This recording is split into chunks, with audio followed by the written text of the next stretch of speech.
हम लोग पढ़ रहे थे क्लास 11th का चैप्टर नंबर 2 जीव जगत का वर्गीकरण। इस पे हम लोग देख चुके थे कि जो अरस्तु थे उन्होंने कैसे वर्गीकरण किया था। इसके बाद देखे थे हम लोग द्विनाम पद्धति द्विजगत के बारे में। इसको कौन दिया था? लिनियस ने दिए थे। कौन? लिनियस ने दिए थे। ठीक, अब हम लोग आगे देखेंगे इसके पांच जीव जगत के लक्षण। जो 5 जीव जगत बन के आए ना, उसके लक्षण क्या क्या थे? पहला, कोशिका प्रकार, कोशिका भित्ति किसकी बनी हुई है, और कोशिका झिल्ली किस प्रकार की है, कोशिका झिल्ली और काय संरचना, मतलब कि कोशिका की संरचना और पोषण की विधि इसमें बताया गया था। ठीक, पहला जगत कौन सा था? मोनेरा, फिर उसके बाद प्रोटिस्टा, फिर फंजाई, प्लांटी, एनिमीनिया। ये 5 जगत हो गए हैं। ठीक, मोनेरा, प्रोटिस्टा, फंजाई, प्लांटी, एनिमीनिया। कोशिका प्रकार, इसमें मोनेरा में जो कोशिका के प्रकार थे ये प्रोकैरियोटिक थे और कोशिका भित्ति इनकी सेलुलोज रहित थी। सेलुलोज रहित और अमीनो अम्ल की बनी हुई थी। और केंद्रक झिल्ली अनुपस्थित था। इसमें केंद्रक झिल्ली अनुपस्थित था। और कोशिका काय संरचना कोशिकी की थी, उनकी कोशिका का बना हुआ था। और भोजन की विधि क्या थी? ये स्वपोषी थे, ये अपना भोजन स्वयं से बना लेते हैं। थे रसायन संश्लेषी एवं प्रकाश संश्लेषी, ये दोनों प्रकार के थे। तथा परपोषी, वृत्तपोषी एवं परजीवी पर भी निर्भर रहते थे। और जनन की विधि सयुग्मन था। ठीक, अब प्रोटिस्टा में यूकैरियोटिक, इनकी कोशिका प्रकार यूकैरियोटिक की थी। कोशिका भित्ति कुछ में उपस्थित थी, कुछ में उपस्थित नहीं थी। इसमें क्या हुआ था कि कोशिका भित्ति कुछ में उपस्थित थी और कुछ में उपस्थित नहीं थी। केंद्रक झिल्ली उपस्थित थी। ठीक, काय संरचना कोशिकी थी और ये अपना भोजन स्वपोषी थे। ये प्रकाश संश्लेषी बस थे और परपोषी थे। प्रकाश संश्लेषी और परपोषी थे, जबकि मोनेरा स्वयं स्वपोषी और प्रकाश संश्लेषी और रसायन संश्लेषी सब थे। फंजाई में देखिए, फंजाई में ये क्या होते हैं? यूकैरियोटिक होते हैं। इनमें सेलुलोज रहित काइटिन युक्त होता है। सेलुलोज की इसमें कोशिका भित्ति नहीं होता, इसमें काइटिन की कोशिका भित्ति होती है। और केंद्रक झिल्ली इसमें उपस्थित होता है। काय संरचना ये बहुकोशिकीय होती है, इसमें कोशिका बहुत सारे पाए जाते हैं। और ये भोजन अपना परपोषी दूसरे पर निर्भर रहते हैं और मृतोपोषित सड़े गले मरे हुए पदार्थों से ये अपना भोजन प्राप्त करते थे। ये परपोषी थी, परजीवी थी, जो दूसरे पर निर्भर होकर जीते हैं, उसे परजीवी कहते हैं। प्लांटी में कौन आता है? प्लांटी में इनकी कोशिका के प्रकार यूकैरियोटिक थी। कौन सा कैरियोटिक? यूकैरियोटिक थी। और इनमें कोशिका भित्ति सेलुलोज की थी। इनकी में कोशिका भित्ति सेलुलोज की थी।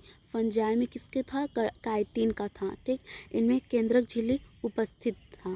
ठीक, काय संरचना उत्तक तंत्र और उत्तक अंग और उत्तक तंत्र थे। ये पोषण स्वपोषित थे, ये सिर्फ प्रकाश संश्लेषण से ही अपना भोजन बनाते थे। और एनीमेलिया में क्या? एनीमेलिया भी यूकैरियोटिक थी। इनमें कोशिका भित्ति अनुपस्थित, जैसे हम लोग की कोशिका भित्ति नहीं होती है ना, वैसे इनमें ये भी हम लोग एनीमेलिया में ही आती है, इसीलिए इसमें कोशिका भित्ति अनुपस्थित थी। केंद्रक झिल्ली इसमें उपस्थित है। ठीक, और उत्तक काय संरचना उत्तक अंग और अंग तंत्र का बना होता है। हम लोग में उत्तक होता है, अंग तंत्र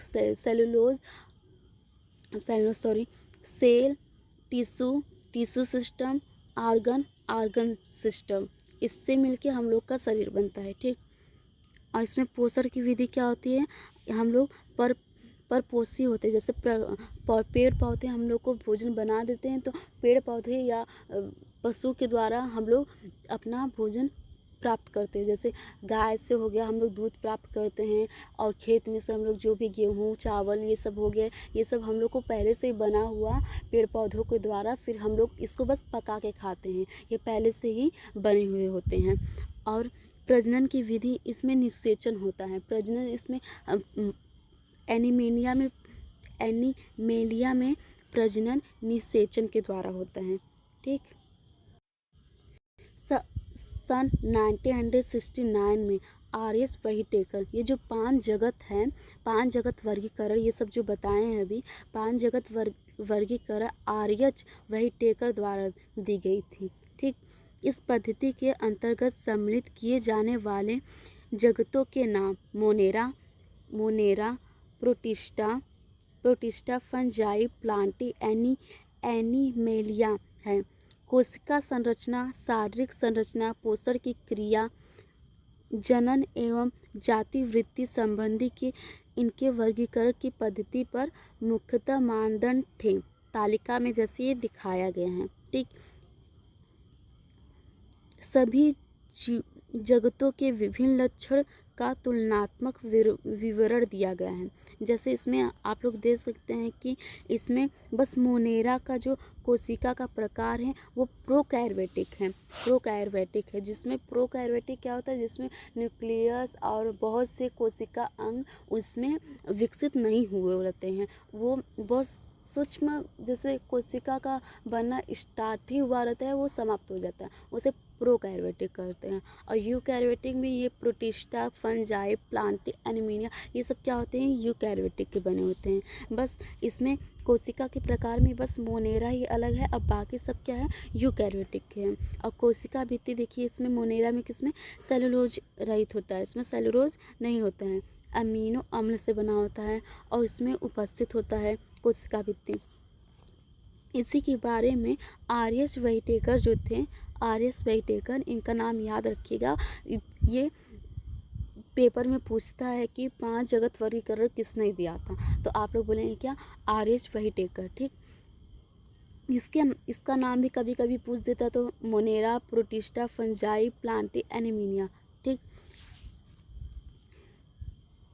अब हम लोग जो है 5 जगत से जुड़े मुद्दे एवं धाराओं पर विचार करेंगे, जिसमें वर्गीकरण की यह पद्धति प्रभावित है।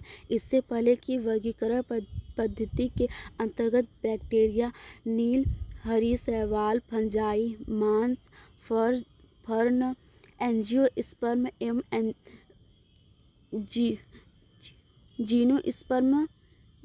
जिम्नोस्पर्म एवं एंजियोस्पर्म को पादपों के साथ रखा गया है। इस संघ के समस्त जीवों की कोशिकाओं में कोशिका भित्ति का उपस्थित रहना एक समानता थी, जबकि कुछ अन्य लक्षण एक दूसरे से एकदम अलग थे। जीवन के 3 अनुच्छेद पद्धतियां भी प्रस्तावित की गई थी, जिसमें मोनेरा जगत को 2 अनुक्षेत्रों में वर्गीकृत किया गया था। सारे यूकैरियोटिक जो मोनेरा था ना, अभी जो बताएं हम मोनेरा में जो था, इसमें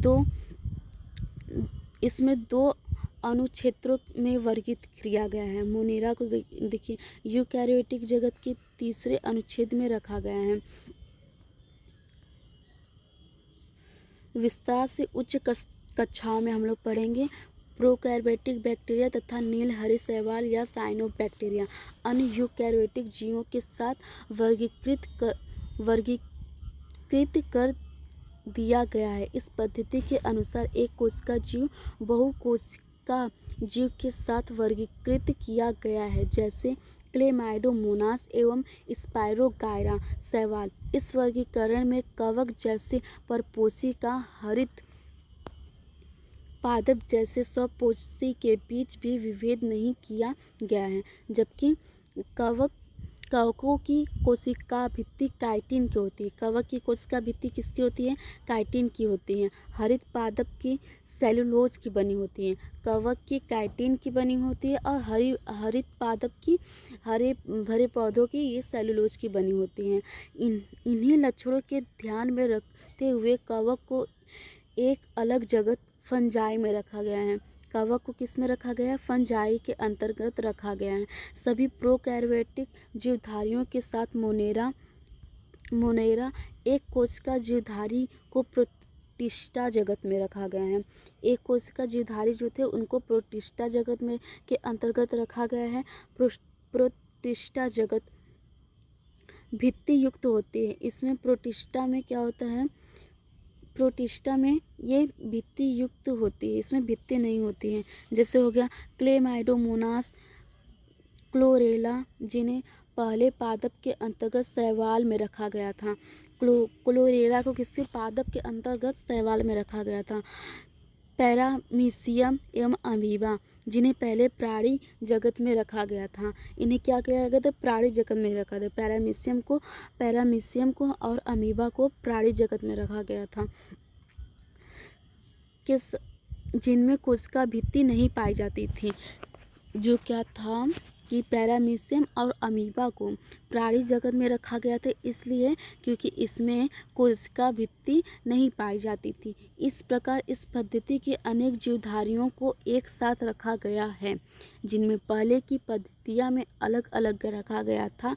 ऐसे वर्गीकरण के मानदंडों में परिवर्तन के कारण हुआ है।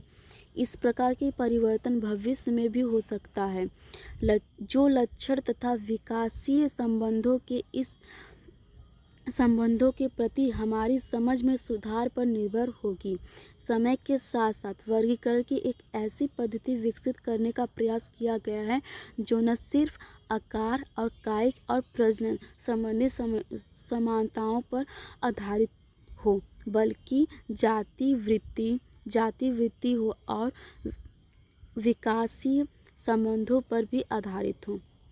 इस अध्ययन में जो हम क्या करेंगे, हम व्हिटेकर पद्धति के अंतर्गत मोनेरा और प्रोटिस्टा फंजाई के लक्षण का अध्ययन करेंगे। ठीक।